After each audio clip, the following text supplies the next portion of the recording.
Primero que todo, ¿qué son las finanzas? Las finanzas es la actividad que consiste en la producción y distribución de un bien en concreto, el dinero. El mercado financiero es aquel en que coinciden las personas con dinero con aquellas que lo necesitan.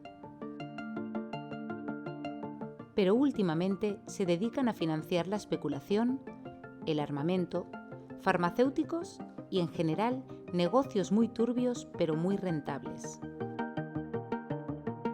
¿Qué son las finanzas éticas? Las finanzas éticas son aquellas que están al servicio de las personas y de la vida, y no a la inversa como ocurre actualmente.